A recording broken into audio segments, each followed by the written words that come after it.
Tonight for dinner, I'm making a delicious cream salmon. It's so easy. You want to get some wild caught salmon as fresh as you can. I am currently raising a little fisherman who hopefully is going to get me some salmon, but tonight I had to get it from the store. I'm going to spray avocado oil or olive oil if you prefer on my 9x13 pan and get it ready for the salmon. I place my fillets in the pan and spread them out just evenly among the pan. If you hear children in the background, it is because children live here, and I'm not going to tell them to be quiet so that I can film a video because they live here and I love their little voices. I'm going to spread these all out evenly and then begin to season them. So I'm going to use a garlic powder and sprinkle that all around my fillets on the top. I use a lot of garlic in my recipes. I don't think I overdo it. I don't know. You'll have to ask my family, but so far no one complains. Garlic is so good for you. I'm just trying to reap the benefit. I'm also going to sprinkle some ground pepper, and I don't use a lot of ground pepper. It's not my favorite thing. And I'm going to also put in my salt all sprinkled across the top of these fillets. So one thing I do every single week is go and buy milk from our local farmer. I buy cow milk from one farmer and goat milk from another farmer down the road. So right now I'm going to glean the cream off of the top of the milk, and underneath is beautiful whole milk. These are all of my ingredients I'm going to be using tonight. My Dijon mustard gives it such a yummy flavor, kind of adds some depth. Some Parmesan cheese from the same milk lady, which is awesome, and my favorite butter from Costco, grass-fed.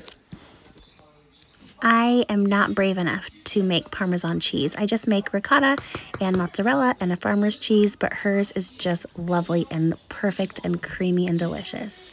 So I'm going to add that to our recipe. Next, we're going to use garlic. You can use 4 to 6 cloves of garlic and just do whole cloves. I like to use minced garlic in this recipe. I just feel like it blends in the cream a lot easier. So I'm going to stuff that underneath the skin of the fillets, as well as my butter, which I have cubed up, and I'm just going to stuff that under every single fillet that they get a little. I'm next going to work on our sauce, our 1 cup of fresh cream that I skimmed off the top of our whole milk, and our Parmesan cheese just gives it a really rich flavor. Bear with me, I understand this is salmon. You might be thinking, those are interesting flavors, but they just work. I use a tablespoon of Dijon mustard, also kind of depth of flavor, and my lemon juice. You can use fresh or you can use bottled. It's kind of whatever you have on hand, honestly. I'm going to stir that and mix it around and get ready to add that to my pan and blow it over the top of my salmon fillets. So pour the sauce all over the salmon fillets and make sure it's covering every surface. It is going to make the most delicious bubbly sauce that you've ever had on salmon. I usually cook salmon the same way most of the time, but this is an extra special treat. It's wonderful if you want to impress somebody. This is the salmon that you serve. I'm going to slip it into my oven. It's 400 degrees already preheated, and when I pull this out, you guys look. The bubbly, the sauce has thickened. It's absolutely delicious. You want to cook the salmon till it's about 125 to 135 degrees so that it does not overcook.